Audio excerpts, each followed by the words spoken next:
नमस्कार, मैं चंद्रशेखर देवभूमि टुडे में आपका स्वागत है। 17 दिन बाद 19 अप्रैल को 18वीं लोकसभा है, उसके चुनाव होने हैं। 19 अप्रैल से 1 जून तक जो 7 चरणों में चुनाव होंगे। उत्तराखंड में 19 अप्रैल को पहले चरण का मतदान होगा और अधिक से अधिक लोग इस लोकतंत्र के पर्व में हिस्सा लें। इसके लिए स्वीप की टीम पूरे ज़िले में और पूरे प्रदेश में काम कर रही है। लेकिन लोगों की कुछ ऐसी समस्याएं हैं जिनकी वजह से बहुत से क्षेत्रों में, खासतौर पर गांव के क्षेत्र और रिमोट एरिया में मतदान के बहिष्कार की चेतावनी दी गई है। बहुत जगह नो रोड नो वोट का नारा बुलंद किया गया है और कुछ जगह दूसरी समस्याएं हैं जो उनकी बेसिक समस्याएं हैं, उनको लेकर ग्रामीण स्तर पर आवाज़ उठाई जा रही है। 2 दिन से, यानी कि 1 अप्रैल और आज 2 अप्रैल, इन 2 दिनों में जिला प्रशासन ने प्रयास किया है कि उन समस्याओं को एड्रेस करने के लिए संबंधित क्षेत्र के लोगों से बात करके समस्या के चुनाव के बाद तेज़ी से समाधान के प्रयास किए जाए। कल 1 अप्रैल को कलियातुरा बिंदवाल गांव क्षेत्र के लोग जो रोड और कुछ अन्य समस्याओं को लेकर चुनाव के बहिष्कार की बात कर रहे थे, उनसे प्रशासन ने वार्ता करी और एक आश्वासन देने के बाद उनको मनाया गया। और इसी तरह से आज 2 अप्रैल मंगलवार के दिन 7 सेनानियों के क्षेत्र जो सुखीडांग से लेकर तलियाबाज पूरा तल्लापाल जो उनका हिस्सा है, उस क्षेत्र के लोग यहाँ पहुँचे।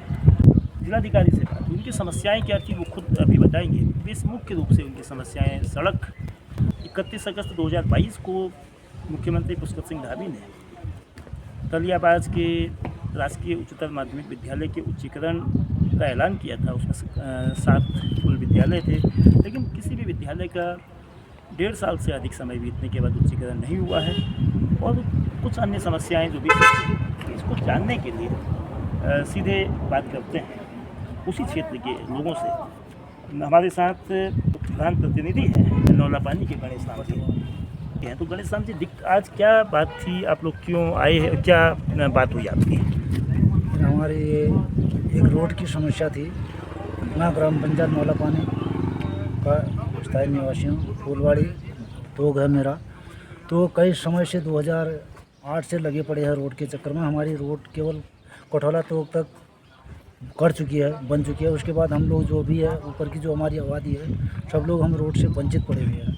तो हमारी ये मतलब प्रार्थना है कि कई बार प्रार्थना पत्र मैं दे चुका हूँ और शासन प्रशासन तक, लेकिन अभी तक उसमें कोई हमारी सुनवाई नहीं हो पाई है।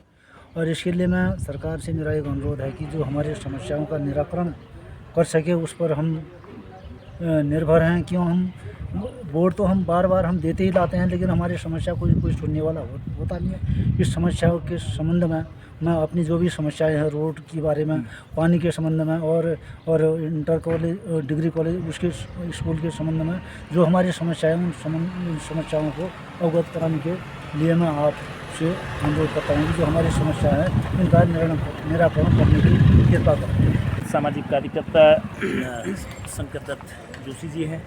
तो क्या बात हुई और किस तरह की स्थितियाँ हैं? जी, मैं नौलापानी पंचायत के ग्राम तलियाबाज का निवासी हूँ। और हम लोग जो हमारी जन समस्याएँ हैं, जैसे पानी है, हमारे गांव में पानी के लिए योजना नहीं बन पाई थी अभी तक। तो उसको लेकर हम लोग, हमारा एक चुनाव बहिष्कार का निर्णय था सर्वसम्मति से। इसके साथ ही हमारा नौलापानी और तलियाबाज 2 गाँव हैं जो नौलापानी ग्राम पंचायत में आते हैं, लेकिन भौगोलिक दूरी उसमें 5 किलोमीटर डिस्टेंस है। तो हम लोग सड़क की मांग कर रहे हैं कई वर्षों से, तो नहीं हो पा रही थी। इस संबंध में हमने कई बार पत्राचार भी किया। तलियाबाज से नौलापानी तलियाबाज सड़क 5 किलोमीटर सड़क की मांग की थी। इसके साथ तलियाबाज हाई स्कूल से एक छीड़ा मथियाबाज तक 2 किलोमीटर लगभग एक लिंक रोड थी। इन समस्याओं को लेकर हम 4-5 साल से आंदोलन थे। हम लोगों ने कई बार मांग पत्र भी दिए, लेकिन उस पर कोई अमल न होने से हमारे क्षेत्रवासियों ने, ग्राम पंचायत वासियों ने चुनाव बहिष्कार का निर्णय लिया था। अभी कल जिला प्रशासन की ओर से हमें बुलावा आया। उस संबंध में लोग आज माननीय राज्यपाल से मिले और डीएम साहब से हमारी काफ़ी विस्तृत वार्ता हुई, जिसमें उन्होंने आश्वस्त किया कि शीघ्र ही इस पेयजल और सड़क के बारे में कार्रवाई की जाएगी। तो इस पर हम लोगों ने फिर सर्वसम्मति से चुनाव बहिष्कार वापस लेने का निर्णय लिया है। और यदि चुनाव के बाद भी हमें समस्या पर विचार नहीं हुआ तो फिर हम लोग पुनः फिर आंदोलन का रास्ता अपनाएंगे। पूर्व ग्राम प्रधान शंकर दत्त जोशी एसपी जी भी, तो जोशी नमस्कार जोशी जी, क्या नमस्कार। बात हुई है? आप लोगों की मांग कितनी पुरानी है और कितना आप लोगों को विश्वास है? सर, हमारे यहाँ एक मुख्यमंत्री, जैसे कि आपने बताया ही, मुख्यमंत्री घोषणा के अंतर्गत जो इंटर कॉलेज का मामला है, बुड़म काफ़ी दूरस्थ क्षेत्र से, ढाणा से भी बालिकाएं जो पढ़ नहीं पा रही, उस पर हमारे जिलाधिकारी महोदय तो 50% का आश्वासन दे रहे हैं। हम चाहते हैं कि आप लोगों के माध्यम से भी इसको थोड़ा उजागर किया जाए। और दूसरी बात, हमारी जो रियल नौला पानी है, जो नौला पानी जो गाँव है, राजस्व गाँव, वहाँ तक रोड नहीं है। जो रोड अभी नौला पानी चलती करके कटी हो, केवल कठौल तोक तक है। जो रियल क्षेत्र नौला पानी, जो हकीकत का गांव जहां राजस्व है, वहां तक रोड नहीं पहुंची है। उसको खाली जोड़ दिया गया है कि चलती नौला पानी। हकीकत यह है कि नौला पानी रोड नहीं पहुंची है। जो हमारे जहां कठौल तोक है, वहां से करीबन 5 किलोमीटर है और उस पर कोई फॉरेस्ट की ऐसी भूमि नहीं है। अधिकतर हमारी नाप भूमि है। करीबन 100-500 मीटर ऐसे पड़ेगा जो वन पंचायत का क्षेत्र है। उस पर भी कुकाठ इत्यादि पेड़ हैं। अगर ये हो जाए तो अच्छी बात है। डीएम साहब ने, हमारे जिलाधिकारी महोदय ने आश्वस्त भी किया है, उन्होंने भरोसा दिया है। दूसरी बात, जैसे कि हमारे अग्रणी जोशी जी ने कहा, अगर चुनाव के बाद भी ये चीज़ें नहीं होती हैं तो फिर हमें आगे अपनी कार्रवाई हम लोग जारी रखेंगे। तो 19 अप्रैल को लोकतंत्र का महापर्व है। चुनाव दरअसल लोकतंत्र के तीर्थ माने जाते हैं और जो लोगों की आवाज़ है, चुनाव का मकसद ही यह है कि वो जन समस्याएँ सुनी जाएँ, जन समस्याओं का समाधान हो और लोगों को अपनी समस्याओं को फोकस करने के लिए चुनाव बहिष्कार जैसा कदम उठाने के लिए मजबूर न होना पड़े। जो तल्लापाल क्षेत्र के सुकीडांग से लेके नौला पानी, तलियाबाज, कठौल और पूरे रिमोट एरियाज है, काफ़ी पिछड़ा है। वहाँ स्वास्थ्य की अपनी दिक्कतें हैं। स्कूल जो इंटर कॉलेज नहीं है, उससे जो बालिकाएँ, जो गर्ल्स हैं, जो गर्ल्स एजुकेशन की बार बात होती है, बेटी बचाओ बेटी पढ़ाओ की बात होती है, तो उसमें ये अड़चनें आती हैं।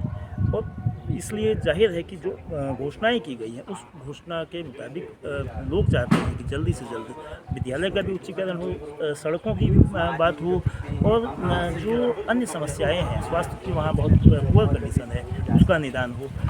जी, चैनल के माध्यम से एक और आपके संज्ञान में डालना चाहता हूँ, प्रार्थना है आपसे और आप उजागर कीजिए। जैसे मथिया गाँव, बुड़म काफल डाली और ककनई, 3 जगह BSNL के टावर लगे, लेकिन वो अभी तक ओपन नहीं हो पाए हैं, कार्यरत नहीं है। थोड़ा देखिए, हमारे ब्यामधुरा, डांडा, कठौल, इधर कहीं बात नहीं हो पा रही है। आज के ज़माने में जहाँ एक तरफ से चुनाव तैयारी चली है, एक तरफ से वो क्षेत्र बिल्कुल बीहड़ में है, अभी तक वहाँ कनेक्टिविटी है ही नहीं। तो ये जो टावर लगे हैं, इनको चालू किया जाए। तो उम्मीद ये की जा सकती है कि जो सामूहिक आवाज़ है, जिसको शासन ने चुनाव से ठीक पहले सुना है, चुनाव निपटने के बाद, नतीजे आने के बाद, सरकार बनने के बाद, उसी सजगता से, उसी मुस्तैदी से, उसी जिम्मेदारी से और जन समस्याओं के निस्तारण की भावना के साथ उन समस्याओं को एड्रेस करके उसके समाधान की दिशा में बढ़ा जा सके।